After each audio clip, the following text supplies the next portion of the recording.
High on a ridge in South London once stood one of the most extraordinary buildings ever constructed. It was known as the Crystal Palace.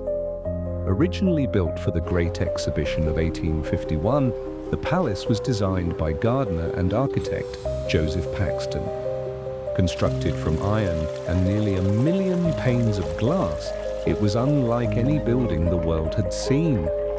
When the exhibition ended, the structure was dismantled from Hyde Park. But the story of the Crystal Palace was far from over. In 1854, it was rebuilt here on the hills of Sydenham, even larger and more ambitious than before. Inside, the palace became a vast educational and entertainment complex, part museum, part amusement park, part cathedral to Victorian progress. Visitors entered enormous glass halls filled with light and colour. There were Egyptian courts with towering columns and statues, Greek courts displaying classical sculpture and architecture. Medieval and Renaissance courts recreated European history in extraordinary detail. For many visitors, it was like travelling through time. Elsewhere in the palace were vast displays celebrating science, industry and invention. There were also concert halls and performance spaces. The palace even housed one of the largest musical instruments in the world, the enormous Crystal Palace organ, which filled the building with sound during public concerts attended by thousands. Outside, the terraced gardens stretched across the hillside, decorated with fountains, statues, and sweeping staircases.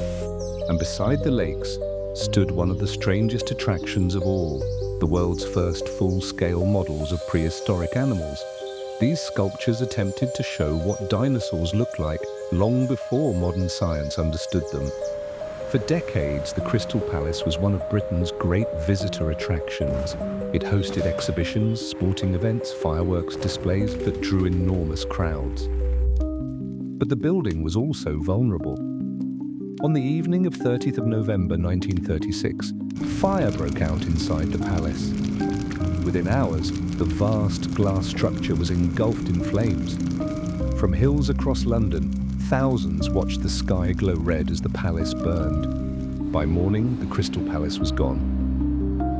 Today, only fragments remain: terraces, statues, and the famous dinosaurs in the park. Yet the idea behind it still resonates. For a brief moment in Victorian London, a palace made of glass stood on this hill, celebrating knowledge, imagination, and the promise of the modern world.